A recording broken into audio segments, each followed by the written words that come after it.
Hello friends, welcome back to my channel. எல்லோரும் எப்படி இருக்கீங்க? நாங்கள் ரொம்ப நல்லாயிருக்கோம். நீங்கள் பார்த்துட்டு இருக்கிறது ராதிமா கிச்சன் குக்கிங் சேனல்.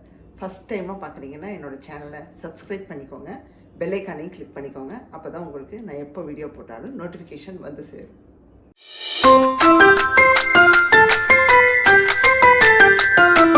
இன்றைக்கி நம்ம என்ன பார்க்க போகிறோன்னா, தீபாவளி ஸ்பெஷல் ஒரு ஸ்வீட் ரெசிபி தாங்க பார்க்க போகிறோம்.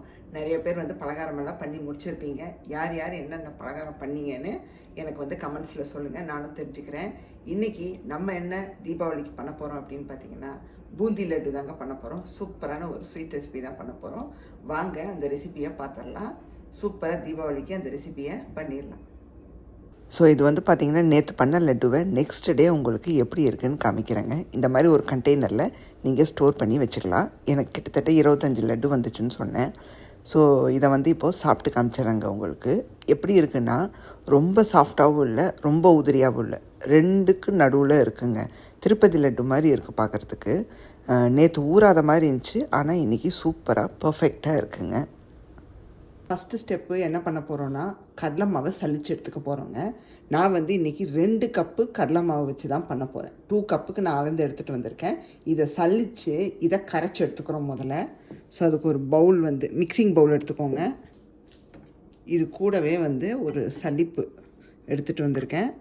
இதில் போட்டு சலிச்சுக்கிறோம் நம்ம, ஏன்னா அப்போ தான் நமக்கு ஸ்மூத்தாக இருக்கும்.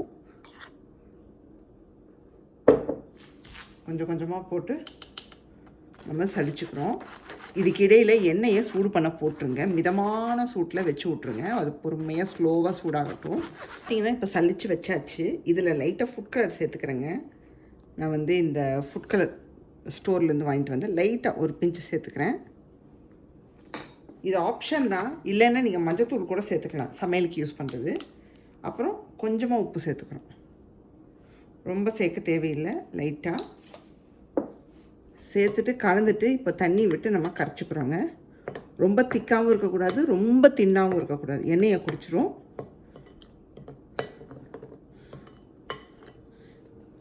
கலந்து விட்டுட்டு இப்போ தண்ணி சேர்த்து இந்த மாதிரி ஒரு இது வச்சுக்கோங்க, விஸ்கு. ஸோ ஈஸியாக இருக்கும். ஃபுல் தண்ணி ஊற்றிடக்கூடாதுங்க, கொஞ்சம் கொஞ்சமாக ஊற்றி தான் கலரணும். இல்லாட்டி உங்களுக்கு ரொம்ப இதாகிடும். பார்த்தீங்கன்னா நல்லா கரைச்சாச்சுங்க. கரைச்சதுக்கப்புறம் பார்த்தீங்கன்னா இந்த கன்சிஸ்டன்சியில் தான் இருக்குது. பார்த்தீங்கன்னா பொரிச்சு எடுத்துடலாங்க. நான் இந்த ஜல்லிக்கண்டி வச்சு தான் பொரிச்சு எடுக்க போகிறேன். ஸோ இது கொஞ்சம் பெருசாக இருக்கும். இதுலேயே இன்னொன்று வச்சுருக்கேன்.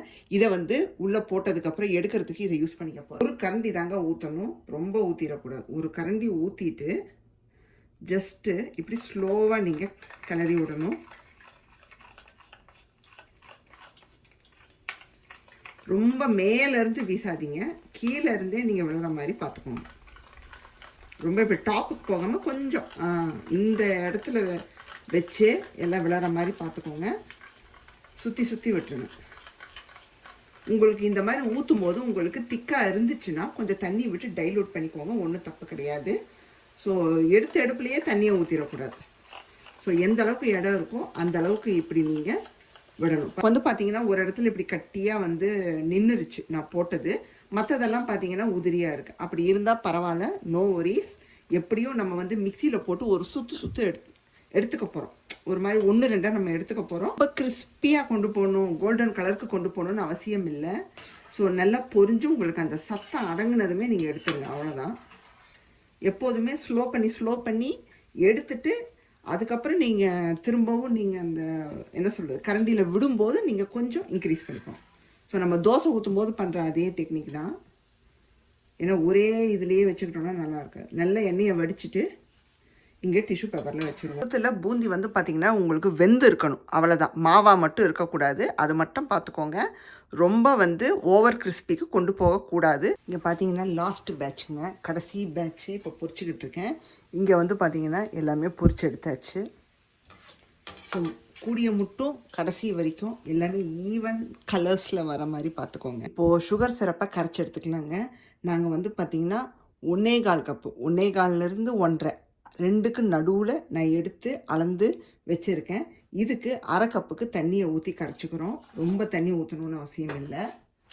இது பார்த்திங்கன்னா உங்களுக்கு நல்லா கரைஞ்சி பிசுபிசுப்பு தன்மை பக்குவத்துக்கு வரணும். அந்த என்ன சொல்கிறது, கம்பி பதத்துக்கு முந்தின ஸ்டேஜுங்க. இப்போ சிரப்பில் வந்து கொஞ்சமாக குங்குமப்பூ சேர்த்துக்கலாங்க. ஸோ இது சேர்த்தாலே பாருங்கள் நல்லா வாசமாக ரிச்சாக இருக்கும். இல்லாதவங்க ஸ்கிப் பண்ணிக்கோங்க, இருக்கிறவங்க ஆட் பண்ணிக்கோங்க. ரொம்ப ரொம்ப சூப்பராக இருக்கும். இப்போது இந்த சிரப் ரெடி ஆகிட்டுருக்கிற நடுவில் பூந்தி எல்லாத்தையும் 1-2 உடச்சிட்டு வந்துடலாங்க. ரொம்ப பவுடராக கொண்டு போயிடாதீங்க. கொஞ்சம் அங்கங்கே முழுசாக இருக்கிறது பார்க்க நல்லாயிருக்கும். இன்னும் வந்து பிசுபிசுப்பு தன்மை வரலைங்க, அதுக்கு தான் வெயிட் பண்ணிட்டுருக்கேன். இதுக்கிடையில் நம்ம பூந்தி எல்லாத்தையுமே நல்லா 1-2 பொடிச்சிட்டு வந்தாச்சு. இப்போ இன்னொரு வாட்டி செக் பண்ணி பார்ப்போங்க. ஸோ லைட்டாக இருக்குது, இன்னும் கொஞ்சம் இருந்தால் நல்லாயிருக்குமோ அப்படின்னு தோணுது. ரொம்ப போட்டு ஃபைனாக பிடிச்சிடக்கூடாதுங்க. உங்களுக்கு எடுத்தால் லைட்டாக வந்து உங்களுக்கு முழுசாக இருக்கணும். அதான் 1-2 பிடிச்சிக்கணும், அவ்வளோதான். ஃபைனாக மட்டும் பிடிச்சிடாதீங்க, அது மட்டும் பண்ணால் போதும். இப்போ அடுத்தது என்ன பண்ண போகிறோன்னா, இதில் ஃபஸ்ட்டு நான் இங்கே ஒரு 2 டேபிள் ஸ்பூனுக்கு நெய்யை உருக்கி எடுத்துகிட்டு வந்திருக்கேன். இதை வந்து ஃபுல்லாக நம்ம ஊற்றிக்கிறோம். நட்ஸு வந்து பார்த்திங்கன்னா கடைசியாக உருண்டை பிடிக்கும்போது நட்ஸை நெய்யில் பொரித்து ஒன்றா எடுத்து நம்ம உருண்டை பண்ணிக்க போகிறோம், அதில் வைக்க போகிறோம். அப்போ தான் நமக்கு அழகாக தெரியும். ஸோ இப்போ நெய்யை ஊற்றி லைட்டாக ஷஃபில் பண்ணி விட்டுறலாங்க. அப்போ தான் நல்லா வாசமாக இருக்கும்.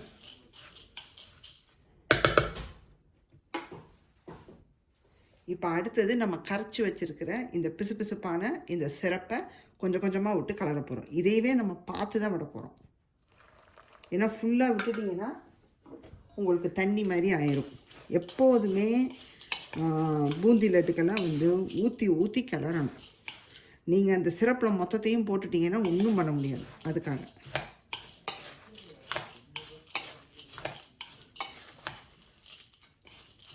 நான் இதுவே எங்கடா 2 கப்பு கம்மியாக இருக்கோ அப்படின்னு யோசித்தேன். இதுவே கரெக்டாக இருக்கும்னு நினைக்கிறேங்க. ஸோ இன்னும் கொஞ்சம் ஊற்றிக்கிறோம். இப்போ உங்களுக்கு இதுவே ஜாஸ்தியாக இருந்துச்சுன்னா நீங்கள் என்ன பண்ணலாம், அந்த சிரப் அப்படியே வச்சுருங்க. 1 hour ஊறினதுக்கப்புறமா உங்களுக்கு எல்லாமே அப்சர்வ் ஆனதுக்கப்புறமா திரும்பவும் நீங்கள் ஊற்றிக்கலாம். ஸோ தட் உங்களுக்கு பெஸ்ட்டாக இருக்கும். உங்களுக்கு வந்து எக்ஸஸாக ஊற்றிட்டோமே அப்படின்னு நீங்கள் யோசிக்க வேண்டாம். நான் ஃபஸ்ட்டு என்ன சொன்னேன், தேவைன்னா வந்து திரும்பவும் சிரப்பை காய்ச்சிக்கலான்னு சொன்னேன்.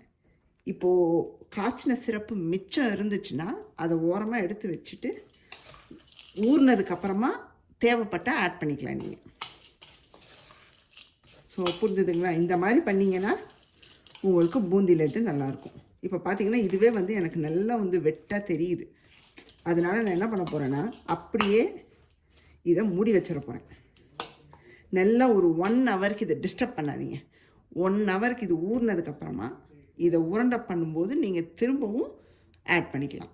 பார்த்தீங்கன்னா நம்ம காய்ச்சின சிரப்பில் இன்னும் ஒரு 1/4 டம்ளர் மிச்சம் இருக்குது. இதை நான் என்ன பண்ண போகிறேன்னா, உருண்டை பண்ணும்போது எனக்கு வந்து கொஞ்சம் ட்ரையாக தெரிஞ்சால் நான் இதை பேலன்ஸை ஊற்றி நான் உருண்டை பண்ணிடுவேன். இப்போ நம்ம அடுத்து வந்து காரா பூந்தி பண்ண போகிறோங்க. இது பிளான்லேயே கிடையாது, நான் சொல்லியிருக்க மாட்டேன். ஒன்லி ஸ்வீட் பூந்தி மட்டும்தான் சொல்லியிருப்பேன். பட்டு சைட் பை சைடு காரமும் பண்ணிடலான்னு சொல்லிவிட்டு ஒரு பவுலில் பார்த்தீங்கன்னா மிக்சிங் பவுலில் 1 கப்புக்கு கடலை மாவு எடுத்துருக்கேங்க. அதுக்கு 1 டேபிள் ஸ்பூனுக்கு அரிசி மாவு சேர்த்துக்கிறோம்.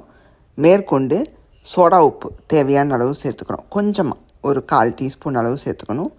அடுத்தது மிளகாத்தூள், தனி மிளகாத்தூள் சேர்த்துக்கணும். எந்தில் தனியாகவும் கலந்துருக்கு, பட் பரவாயில்ல, நான் அதை தான் சேர்க்குறேன். சேர்த்துட்டு அப்புறம் டேபிள் சால்ட்டு கொஞ்சம் அளவாக சேர்த்துக்கோங்க. நம்ம மிக்ஸ் பண்ணும்போது சேர்த்துக்கலாம். சேர்த்துட்டு நல்லா ஸ்பூனில் கலந்து விட்டுட்டு இப்போது தண்ணி விட்டு நல்லா கரைச்சி எடுத்துக்கிறோங்க. தண்ணி வந்து பார்த்திங்கன்னா தேவையான ஊற்ற நமக்கே தெரியும். அந்த மிக்ஸ் பண்ண நமக்கு ஒரு கட்டத்தில் போதும்னு தோணும். அப்போ நிப்பாட்டிடுங்க. ஸோ நல்லா இந்த விஸ்கு வச்சு கலந்துக்கோங்க. ஸோ தட் உங்களுக்கு லங்ஸ் இல்லாமல் அழகாக வந்து உங்களுக்கு கரைச்சி எடுத்துக்கலாம். இப்போது அதே எண்ணெயில், நம்ம ஸ்வீட் பூந்தி பண்ண அதே எண்ணெயில் இப்போது 1லேருந்து ஒரு 1.25 கரண்டி வரைக்கும் வருங்க. ஒரு அடசல் நம்ம சுட்டு எடுக்கிறதுக்கு ஊற்றி நல்லா அழகாக வந்து மொட்டாக விழும். அழகாக நல்லா மொறுன்னு பொரிச்சு எடுத்துக்கிறோம் நம்ம. ஸோ இதுலேயும் நான் ஃபுட் கலர் ஆட் பண்ணியிருக்கேங்க. ஸ்வீட்டுக்கும் ஆட் பண்ணியிருக்கேன், இதுக்கும் எல்லோ ஃபுட் கலர் ஆட் பண்ணியிருக்கேன். ஸோ லைட்டாக ஒரு பிஞ்சு சேர்த்துக்கோங்க. சமையல் மஞ்சத்தூள் சேர்க்காதீங்க, ஃபுட் கலர் சேர்த்துக்கோங்க. அதுதான் வந்து பார்க்க நல்லாயிருக்கும். ஸோ இப்போ நல்லா பொன்னிறமாக நம்ம பொரிச்சு எடுத்துக்கிறோங்க.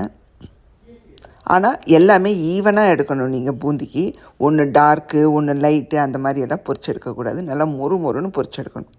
ஸோ இப்போது 2வது அரிசல் நம்ம போட்டுக்கிட்டு இருக்கோம். ஸோ அழகாக விழும்போதே நம்மளுக்கு வந்து பார்க்க சூப்பராக இருக்குங்க மொட்டு மொட்டை. இப்போ அடுத்தது டாப்பிங் எல்லாத்தையும் பொரிச்சு எடுத்துக்கிறோங்க. நான் வந்து பொட்டுக்கடலை, முந்திரி, கருவேப்பிலை 3ஐயும் பொரிச்சு எடுத்து சேர்த்துக்க போகிறேன். இது கூட நீங்கள் வேர்க்கடலை வேறு என்ன டாப்பிங் வேணுமோ நீங்கள் எண்ணெயில் பொரித்து அதில் சேர்த்துக்கலாம். இப்போ பொட்டுக்கடலையை பொரிச்சு எடுத்தாச்சுங்க. ஒரு 3 டேபிள் ஸ்பூனுக்கு எடுத்துருப்பேன். அடுத்தது முந்திரி ஒரு கை எடுத்து நல்லா பொன்னிறமாக பொரிச்சு எடுத்துக்கணும். ரொம்ப டார்க்காக கொண்டு போயிடாதீங்க. இதையும் பொரிச்சு எடுத்த பிறகு அடுத்தது கருவேப்பிலை சேர்த்துக்கிறோம்.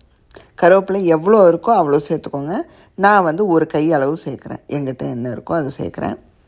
ஸோ கருவேப்பிலையும் நல்லா முறுமுறுன்னு பொரித்து எல்லாத்தையுமே இப்போ ஒன்றா கலக்க போகிறோம். ஒரு மிக்சிங் பவுலில் ஃபஸ்ட்டு பொரித்த பூந்தியை சேர்த்துக்கோங்க. சூப்பராக வந்திருக்குங்க. அடுத்தது நம்ம பொரித்த டாப்பிங் எல்லாமே நான் டிஷ்யூ பேப்பரில் வச்சுருந்தேன். ஸோ இப்போ அதை உள்ளே சேர்த்துக்கிறோம். எந்த அளவுக்கு வேணாலும் நீங்கள் டாப்பிங் வந்து மிக்ஸ் பண்ணி சேர்த்துக்கலாம். உங்கள் விருப்பம்தான். உங்களுக்கு எதெல்லாம் பிடிக்குமோ அதெல்லாம் நீங்கள் வறுத்து சேர்த்துக்கலாம். இப்போ ரஃப்பாக கொஞ்சம் ஷஃபில் பண்ணிவிட்டு இதில் மிளகாத்தூளும் எகெயின் கொஞ்சம் உப்பும் சேர்த்துக்கிறோங்க. ஏன்னா எக்ஸ்ட்ரா கொஞ்சம் காரம் உப்பெல்லாம் இருந்தால் நல்லாயிருக்கும். கொஞ்சமாக ஒரு இப்போது மிளகாத்தூள் ஒரு 1/4 டீஸ்பூனும் உப்பு ஒரு பிஞ்சும் சேர்த்து நல்லா ஷஃபில் பண்ணிவிட்டு எடுத்திங்கன்னா சூப்பரான காரா பூந்தி ரெடிங்க. அடுத்தது நம்ம பேலன்ஸ் வச்சுருக்கிற அந்த சுகர் சிரப்பில் நான் என்ன பண்ணேன்னா இன்னும் கொஞ்சம் ஒரு டேபிள் ஸ்பூன் சுகரை சேர்த்து டைல்யூட் பண்ணிகிட்ருக்கேன். எனக்கு ஏதோ இனிப்பு பத்தாத மாதிரி இருந்துச்சுங்க. அந்த 1 ஹவர் ஊறின பூந்தியை லைட்டாக டேஸ்ட் பண்ணி பார்த்தேன். எனக்கு ஏதோ ஸ்வீட்டு கொஞ்சம் கம்மியாக இருந்த மாதிரி இருந்துச்சு. அதனால் அந்த பேலன்ஸ் நம்ம மிச்சம் வச்ச சுகர் சிரப்பில் இன்னும் கொஞ்சம் சுகரை போட்டு டைல்யூட் பண்ணி இப்போது கலக்க போகிறோங்க. அவ்வளோதான். கிட்டத்தட்ட ஒரு 1.5 கப்பு சுகரில் எக்ஸ்ட்ரா ப்ளஸ் ஒரு டேபிள் ஸ்பூன் சேர்த்துருக்கேன். அவ்வளோதான். இப்போது மீதியையும் சேர்த்துட்டு கூட இப்போது நான் நட்ஸை வறுத்து எடுத்துகிட்டு வந்திருக்கேங்க. முந்திரியை நாங்கள் வந்து இந்த திராட்சை, ஏலக்காய் இதெல்லாம் சேர்க்க மாட்டோம். எங்களுக்கு அந்தளவுக்கு பிடிக்காது. உங்களுக்கு வேணும்னா அதெல்லாம் சேர்த்துக்கோங்க வாசனைக்கு. ஏலக்காயெல்லாம் எங்களுக்கு பிடிக்காது. அதனால் நான் முந்திரி மட்டும்தான் சேர்க்குறேன்.